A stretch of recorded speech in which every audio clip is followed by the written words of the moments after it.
दोस्तों सबसे पहले जरा इस न्यूज हेडलाइन को देखिए। सब टीवी का पॉपुलर शो तारक मेहता का उल्टा चश्मा व्यूज के मामले में प्यूडीपाई और मिस्टर बीस्ट के कंबाइंड व्यूज को भी पीछे छोड़ चुका है। यूट्यूब पर इस शो को 45 बिलियन से भी ज्यादा व्यूज मिल चुके हैं और इसके ऑफिशियल चैनल पर अप्रॉक्स 19 मिलियन सब्सक्राइबर्स हैं। अब अगर आप एक भारतीय हैं तो आपने इस आइकॉनिक शो के एपिसोड्स को तो जरूर देखे होंगे। जेठालाल, दया, टप्पू, बबीता जी और अय्यर जैसे शोज के ये कैरेक्टर्स लोगों के बीच इतने पॉपुलर हो चुके हैं कि इनकी असल पहचान तो कहीं गुमनाम सी हो चुकी है। ये शो लोगों के दिलों में इस कदर घर कर चुका है कि लाखों फैमिलीज इसी शो को ही देखते हुए अपना डिनर करती हैं। अब चाहे जेठा और बबीता की जुगलबंदी हो या फिर बापू जी के चटपटे बोल, टप्पू सेना की शरारतें हो या फिर अपने तारक मेहता के अनमोल वचन, ये शो लाइट हार्टेड कॉमेडी और मोरल वैल्यूज का एक ऐसा कॉम्बिनेशन लेकर आता है कि लोग इसके एपिसोड्स को बार बार भी देखकर नहीं थकते। लेकिन पिछले कुछ टाइम की अगर बात करें तो इस शो की व्यूवरशिप लगातार डाउन हो रही है। शो के कैरेक्टर्स एक के बाद एक छोड़कर जा रहे हैं और आए दिन तारक मेहता के सेट से नई नई कंट्रोवर्सीज जन्म ले रही हैं। ऐसे में सवाल उठता है कि तारक मेहता का उल्टा चश्मा आखिर इतना पॉपुलर हो कैसे पाया और वो क्या रीजंस हैं जो कि इसके डाउनफॉल की वजह बन रहे हैं।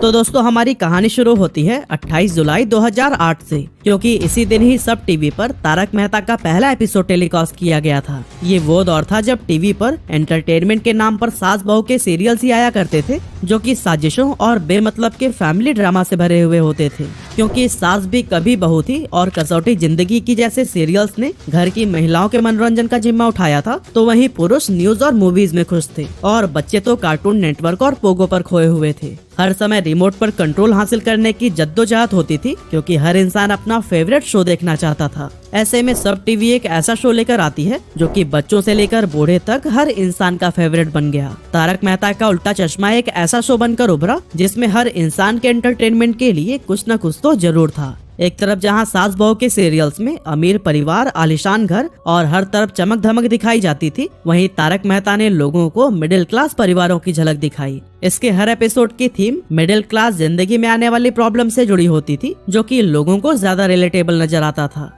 अब दोस्तों आपको बता दूं कि तारक मेहता का उल्टा चश्मा शो को असित कुमार मोदी ने बनाया था और ये भारत के फेमस राइटर तारक मेहता के द्वारा चित्रलेखा मैगजीन में लिखे गए वीकली कॉलम दुनिया ने उंधा चश्मा पर बेस्ड है। इस शो के कैरेक्टर की भूमिका को इस तरह से गढ़ा गया है कि इनका किरदार अपनी एक यूनिक स्टाइल, ह्यूमर और डायलॉग डिलीवरी लेकर आता है। साथ ही अगर आपने नोटिस किया हो तो तारक मेहता का उल्टा चश्मा के कैरेक्टर्स में हमें भारत के अलग अलग स्टेट्स और वहाँ की यूनिक आइडेंटिटी का फ्यूजन देखने को मिलता है। जैसे दया और जेठालाल गुजराती हैं तो वहीं भिड़े महाराष्ट्र से बिलोंग करते हैं, बबीता जी बंगाली हैं, उनके हस्बैंड अय्यर साउथ इंडियन, तो वहीं सोडी पंजाबी और उनकी पत्नी पारसी कम्युनिटी से बिलोंग करती हैं। तारक मेहता का उल्टा चश्मा की सबसे अच्छी बात यह है कि इसे हम पूरी फैमिली के साथ बैठकर देख सकते हैं और यहाँ पर हर फैमिली मेंबर शो के किसी न किसी किरदार के साथ रिलेट कर पाता है। इस सीरियल में ना तो कोई सीरियस फाइट दिखाई जाती है और ना ही कोई वल्गर लैंग्वेज का यूज सुनने को मिलता है। शो में लाइट हार्टेड कॉमेडी और मोरल वैल्यूज का एक ऐसा परफेक्ट फ्यूजन देखने को मिलता है जो हमें हंसाता भी है और कभी कभार इमोशंस में भी डाल देता है।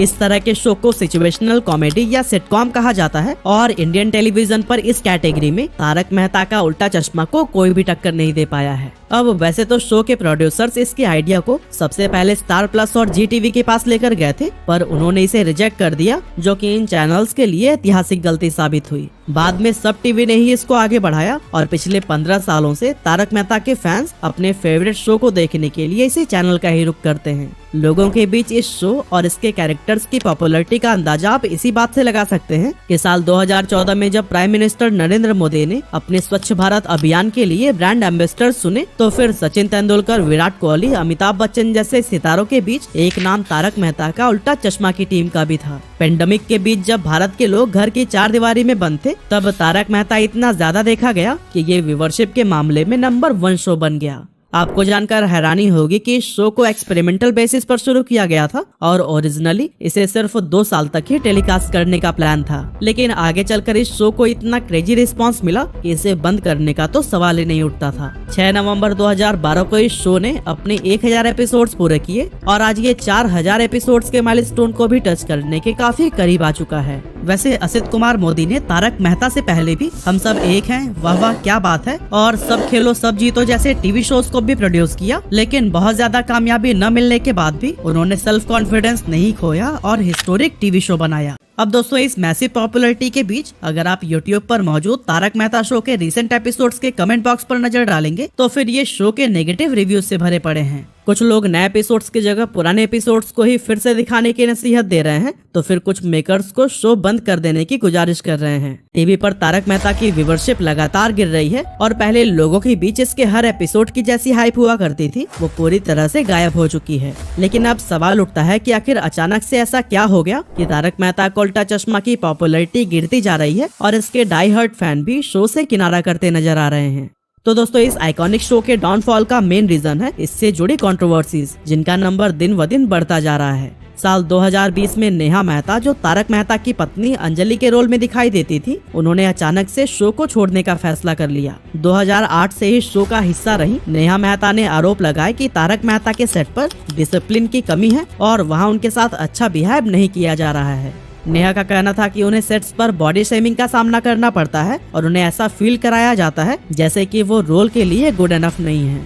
साल 2022 में ही नेहा शो के प्रोड्यूसर्स पर यह आरोप लगाती हैं कि शो छोड़ने के 2 साल बाद भी उनकी पेमेंट क्लियर नहीं की गई, जो कि काफी अनफॉर्चुनेट सी बात है। हालांकि इस पर तारक मेहता का उल्टा चश्मा को प्रोड्यूस करने वाले नीला फिल्म प्रोडक्शन ने एक स्टेटमेंट जारी करते हुए कहा कि नेहा से पिछले 2 सालों से कांटेक्ट करने की कोशिश की जा रही है पर उनकी तरफ से कोई भी रिस्पांस नहीं आया है। उन्होंने शो छोड़ने के लिए एग्जिट डॉक्यूमेंट को भी साइन नहीं किया है, जिसके बिना उनका फाइनल सेटलमेंट नहीं किया जा सकता। पर दोस्तों सिर्फ नेहा ही नहीं बल्कि शो के और भी कई सारे कैरेक्टर्स ने यहाँ के टॉक्सिक वर्क एनवायरनमेंट पर सवाल उठाए हैं। तारक मेहता का उल्टा चश्मा के मेन कैरेक्टर तारक मेहता का किरदार निभा रहा है शैलेश लोढ़ा, खुद 2022 में शो को अलविदा कह चुके हैं। इसके पीछे की वजह उनसे ज्यादा काम कराना और बदले में उन्हें कम पेमेंट करना था।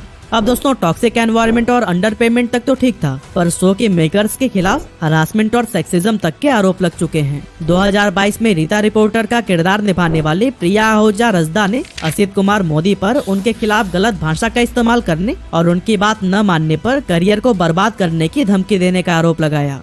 शो में सोडी की पत्नी का किरदार निभा रही जेनिफर मिस्त्री भी असित कुमार मोदी और शो के मेकर्स पर सेक्सुअल हरासमेंट के आरोप लगा चुकी हैं। उनका आरोप है कि असित कुमार मोदी ने कई ओकेशंस पर उन्हें भला बुरा कहा और उन्हें गलत तरीके से टच किया। अब ये आरोप कितने सच हैं और कितने गलत ये तो वक्त ही बताएगा, लेकिन तारक मेहता का उल्टा चश्मा शो के साथ कुछ ऐसी भी कंट्रोवर्सीज जुड़ी हैं जो कि नेशनल हेडलाइन बन गई। एग्जाम्पल के लिए जरा 2020 की इस कंट्रोवर्सी पर नजर डालिए, जहां चंपक चाचा का किरदार निभाने वाले अमित भट्ट को माफी तक मांगनी पड़ गई। एक्चुअली हुआ कुछ ऐसा कि एक एपिसोड में गोकुलधाम सोसाइटी के सारे मेंबर्स बोर्ड पर अपनी अपनी लैंग्वेज में सुविचार लिखने के लिए लड़ रहे होते हैं। ऐसे में चंपक चाचा उनकी लड़ाई को सुलझाते हैं और उन्हें सभी लैंग्वेजेस की इम्पोर्टेंस के बारे में बताते हैं, लेकिन इसी बीच वो हिंदी को मुंबई में सबसे ज्यादा बोली जाने वाली भाषा बता देते हैं, जो कि एक गलत फैक्ट था। इस पर राज ठाकरे की पार्टी महाराष्ट्र नवनिर्माण सेना जबरदस्त हंगामा करती है और फिर अमित भट्ट को अपनी गलती के लिए एपोलॉजी लेटर भी जारी करना पड़ता है। कुछ ऐसी ही कंट्रोवर्सी बबीता जी का रोल प्ले करने वाली मुनमुन दत्ता के साथ भी हो गई, जब उन्होंने अपने एक वीडियो में जातिवाद कमेंट कर दिया था। इस सिलसिले में उन्हें SC/ST एक्ट के तहत बुक किया गया और उन्हें अपने कमेंट के लिए बकायदा माफी मांगनी पड़ी। यही नहीं, मुनमुन दत्ता ने सुर्खियां तो तब भी बटोरी जब उनके और शो में टप्पू का किरदार निभाने वाले राज अनादगढ़ के बीच अफेयर्स की खबरें सामने आई। इन दोनों को कई बार साथ में देखा गया, जिसके चलते नेशनल मीडिया में इनके डेट की खबरें वायरल होने लगी। अब इसका शो से तो डायरेक्ट कोई कनेक्शन है नहीं, लेकिन शो में इन दोनों के किरदार को जिस तरह से दिखाया गया है उसके विपरीत रियलिटी काफी शॉकिंग नजर आई, जिसके चलते तारक मेहता का उल्टा चश्मा शो को भी जबरदस्त क्रिटिसिज्म का सामना करना पड़ा। और दोस्तों कंट्रोवर्सी से अगर हम आगे बढ़े तो शो को सबसे ज्यादा नुकसान इसको छोड़ चुके कैरेक्टर्स ने पहुंचाया है। दिशा वकाने से लेकर शैलेश लोढ़ा और नेहा मेहता, इन सभी को ही हम शो की शुरुआत से देखते आ रहे हैं। अब शो में इनके रिप्लेसमेंट तो जरूर आए, लेकिन वो कभी भी इनकी जगह नहीं ले सके। साथ ही अगर आप तारक मेहता के रिसेंट एपिसोड्स को देखेंगे तो यहाँ से फन और ह्यूमर पूरी तरह से गायब हो चुका है और कैरेक्टर्स तो हमें हंसाते हुए कम बल्कि ज्ञान देते हुए ज्यादा नजर आते हैं। तारक मेहता का उल्टा चश्मा शो की सबसे बड़ी USP ऑडियंस के साथ उनकी रिलेटिविटी थी, जो कि धीरे धीरे खत्म होती जा रही है। मेकर्स शो में कुछ नया लाने की बजाय वही पुराने एपिसोड्स के ही आइडियाज को उठाकर रीमेक बनाने पर लगे हुए हैं और शो के प्लॉट को भी बेवजह लंबा खींचा जा रहा है। ऐसे में लगता तो यही है कि शायद आने वाले दिनों में हम तारक मेहता का उल्टा चश्मा शो नहीं देख पाएंगे।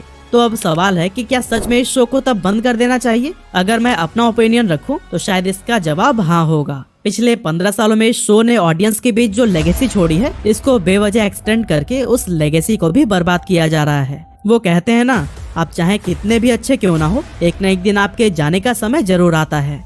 बाकी तारक मेहता फिर से कैसे सुधर सकता है, आप अपना ओपिनियन हमें कमेंट करके जरूर बताइएगा। Thanks for watching.